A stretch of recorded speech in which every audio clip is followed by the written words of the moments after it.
Welcome to Center for Spiritual Living in Portland, Oregon. Listen past the end of to find out more about our spiritual center and ways that you may collaborate with us. Happy Sunday, everyone. I want to start off today by talking a little bit about the voices in our heads. Yeah. In fact, I think I'm going to do something they usually warn ministers not to do by telling you things that are going on in my head sort of before they've been resolved. So many of you know that I had a lovely trip to the British Isles this last year, and part of it was a writer's retreat in Wales, which was fabulous. And about a month upon returning, there came this little package in the mail. And in there were, among other things, were a couple brochures. One was an invitation to apply to be a writer in residence there.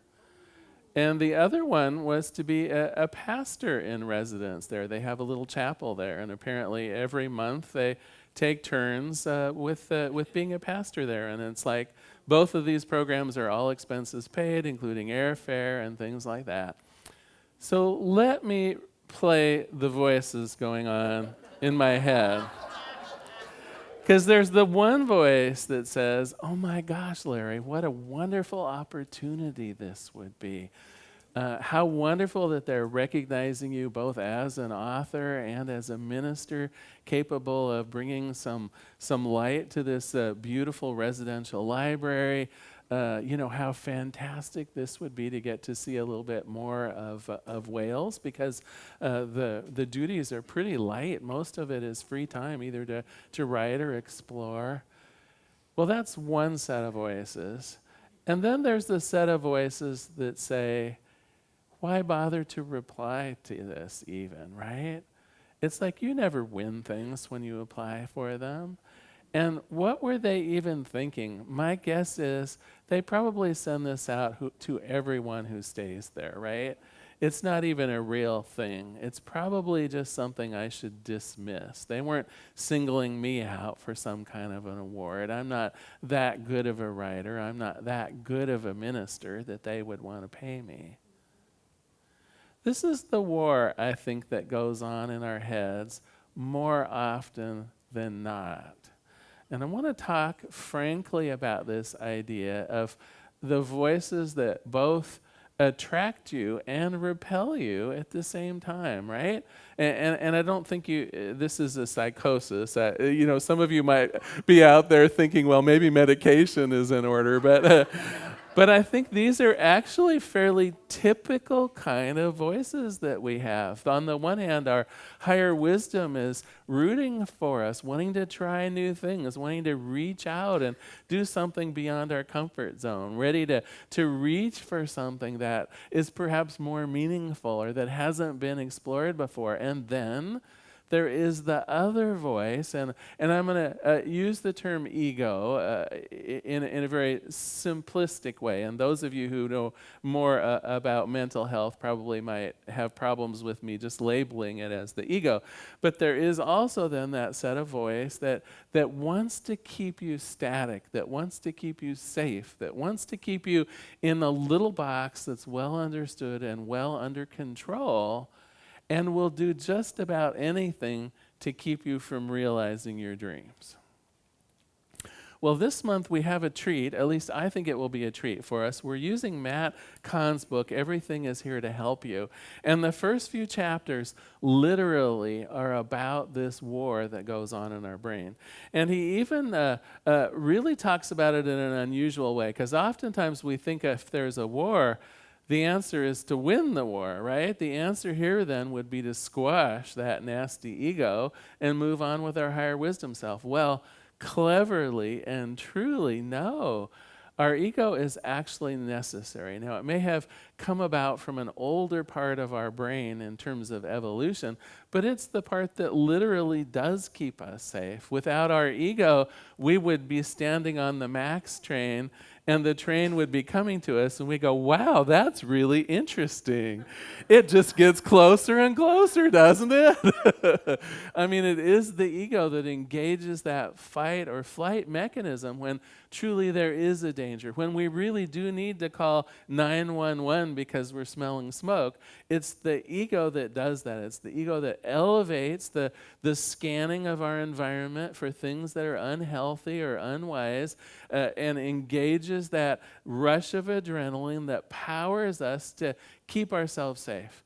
The only trouble is, of course, we're not in general, an unsafe environment. And the ego basically treats all of our environments as though lurking around every corner and every possibility is some great danger that will cause us harm. And so we're constantly getting those little signals. Don't do that. Don't try that. Oh my goodness, do you realize what could happen?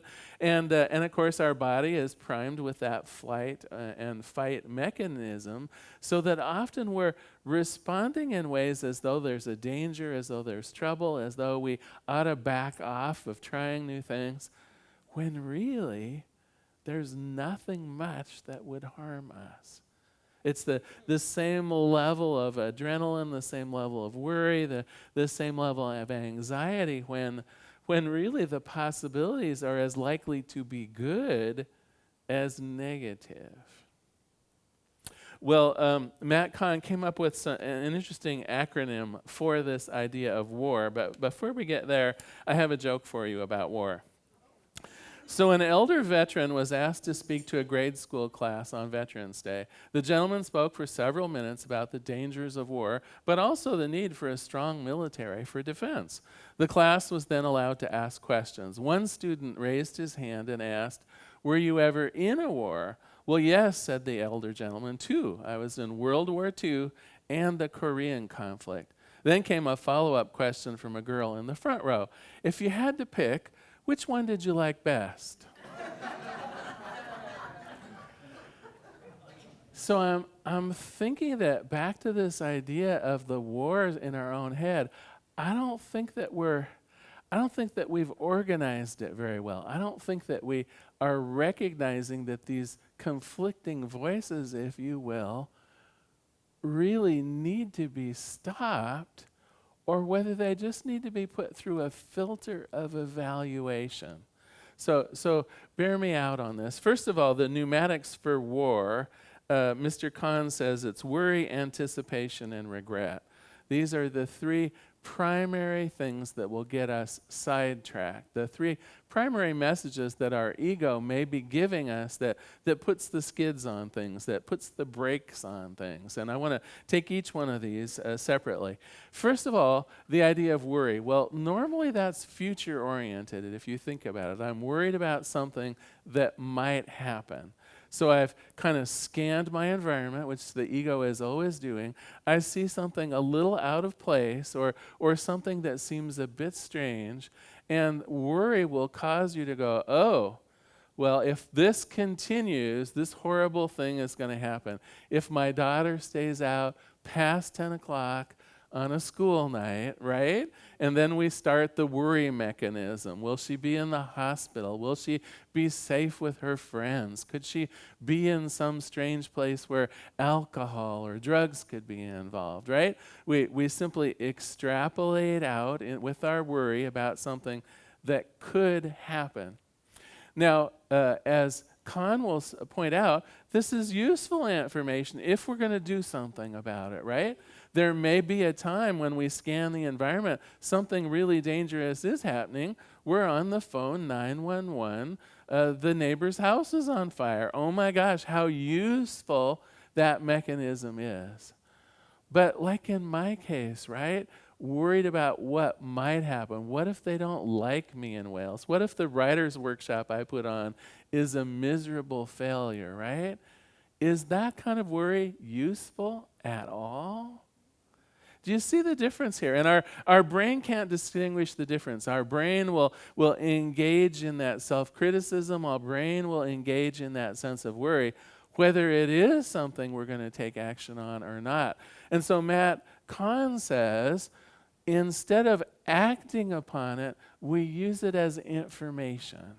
We put in a filter so we notice when worry starts, and then we say, well, okay, is this something that I really need to worry about in terms of, am I going to take action on it? And if I'm not going to take any action, does it really have a place in my life? Do I want to have those feelings of fight or flight? Or could I simply tell myself, no need to worry about this one. The universe is going to take care of this one. Why wouldn't I be a fabulous presenter in Wales, right? Why would I want to go down the dark path of self-doubt? So that's the worry one. Simply install that little bit of a filter and ask yourself, is worry actually useful here? And if the answer is, yeah, I need to get out of the way of that train coming down the Max line, well, good, we move. And in fact, you never really have to worry about the fight or flight mechanism. By using some of these techniques to filter, you are always going to get out of literal harm's way. I mean, it's hardwired into us. So it's really more a matter of the false alarms, the things that we don't need to worry about. So literally, if you're not going to do anything about it, drop the worry. The second thing that he talks about in terms of the war, worry's the W, anticipation is the A. Anticipation means that based on what has happened in the past, I anticipate what my future is going to be like. Based on the fact that I've never won a contest yet, I know that if I enter this contest, and you see I'm even framing it as though it is a contest, right? Because I've never won a contest before, there's no way they will choose me to be in Wales. I'm using my experience of the past to predict failure in the future. Now you might say, well, why failure, Larry? Because my ego wants to keep me safe. My ego wants to keep me within the parameters that it's used to. Being a writer in residence in Wales is not something that I'm used to yet.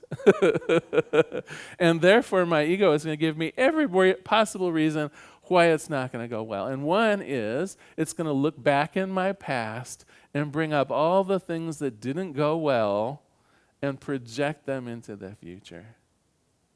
The third thing, the R in war, is regret. And here is where we live in the past rather than the future. Here is where we replay and retool and reenact and redo every negative thing that ever happened to us.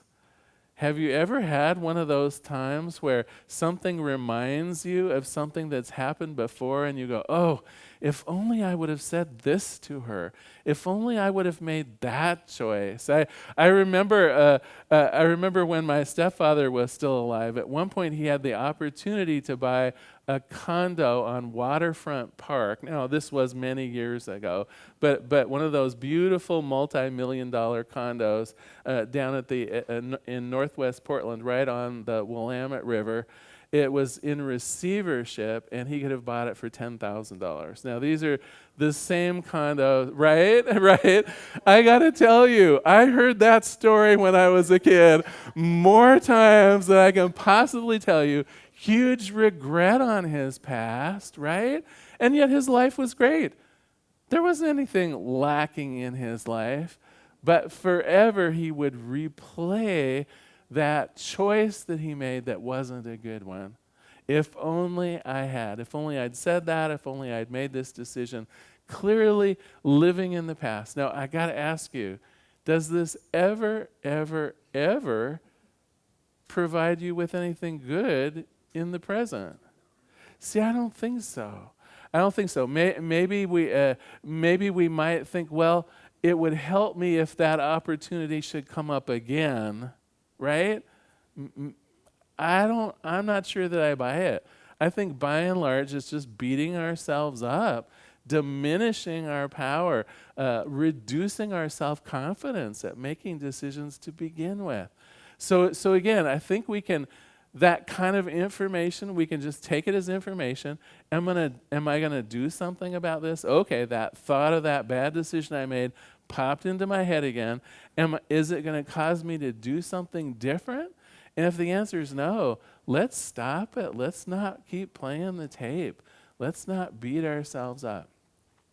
Now, I want to point out to something important here. Both worry, anticipation, and regret, the three themes he's talking about here, have something very interesting in common with them. They're all taking you out of the present moment. So worry typically is worrying about the future. Anticipation is thinking the future is going to be like the past.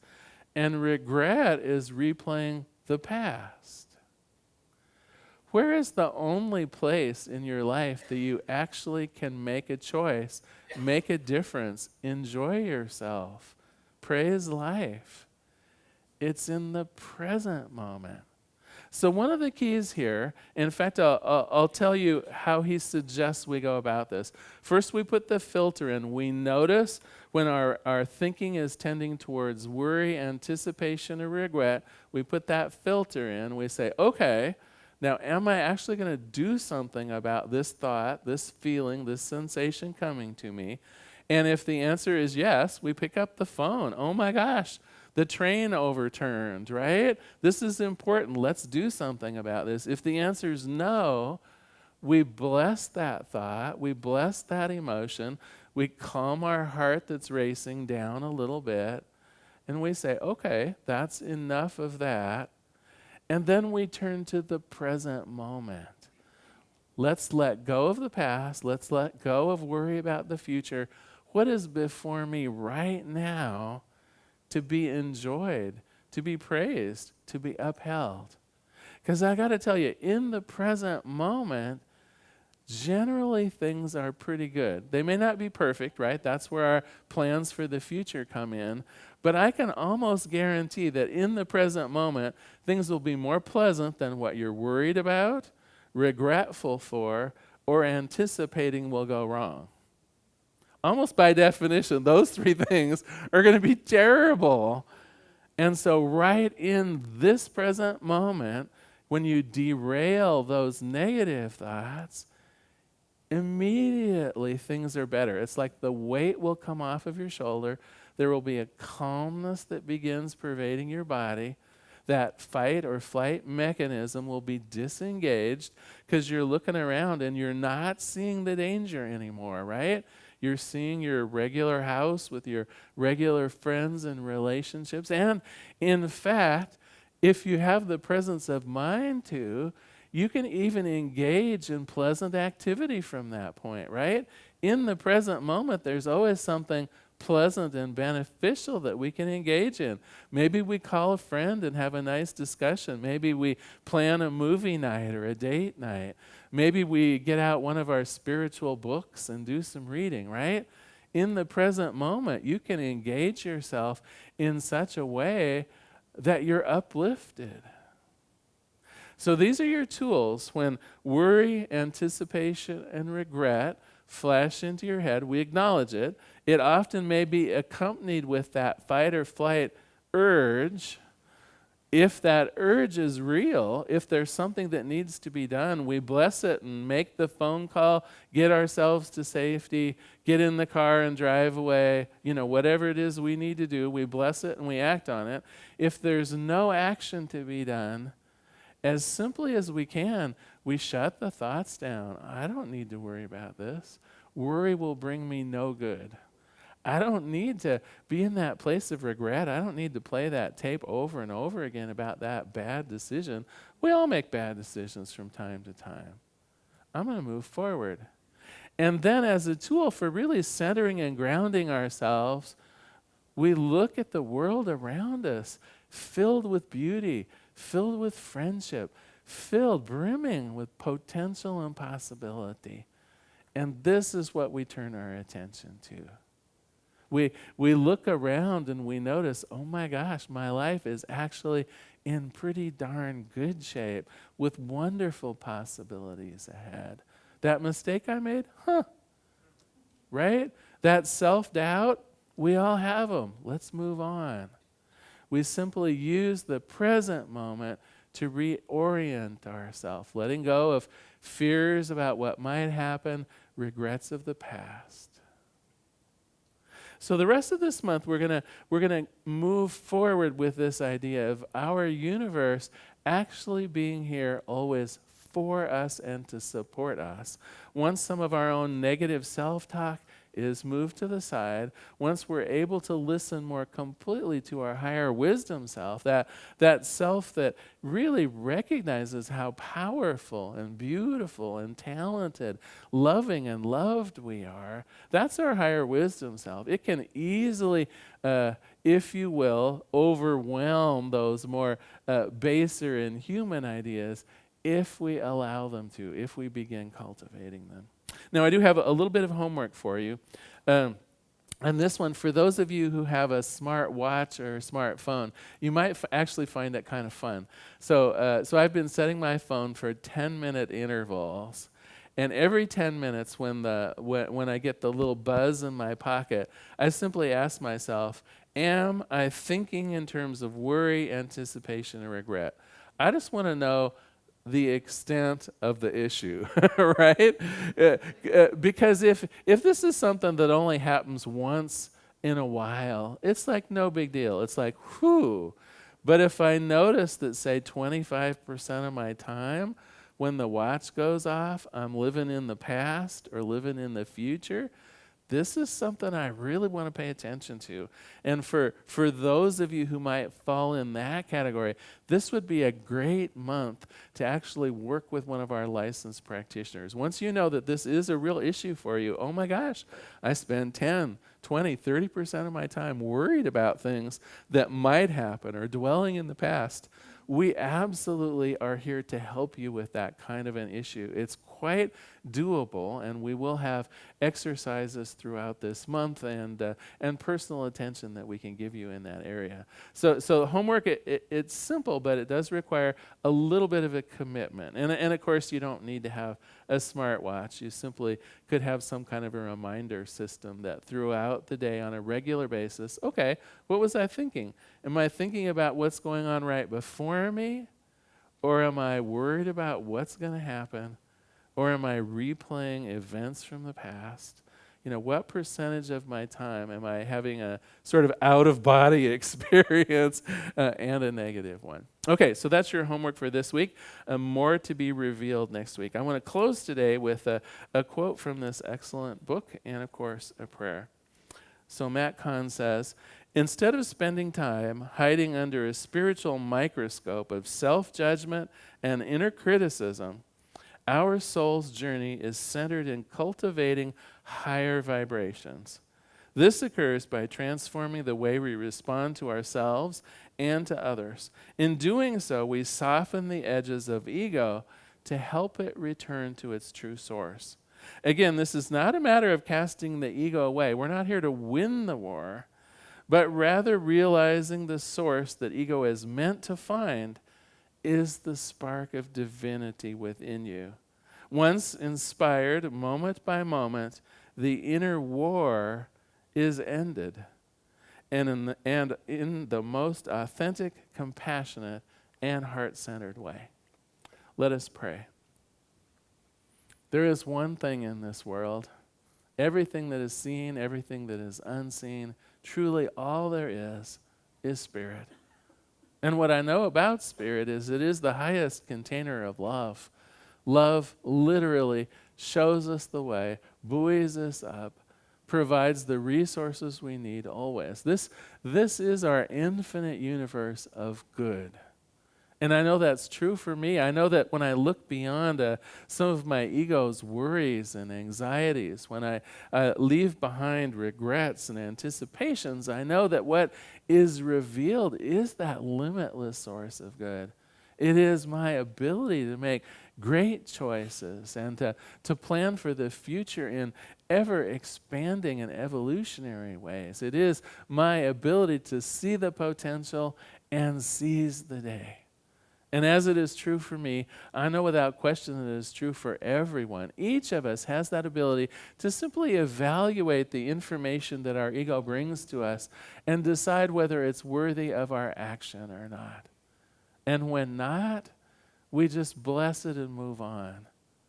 We recognize that truly the universe is here to support us always in our dreams, in our aspirations, in the potential that we have within each one of us. And so for this, I give great thanks. For this, I understand that it is a great blessing to be in this world and to recognize that higher power always. And so I release this prayer into the activity, into the action of the law itself. I let it be, and together we say, and so it is. Thank you so much for being here today.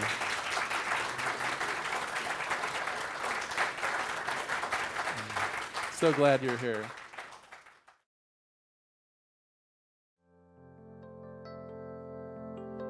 We hope you enjoyed today's.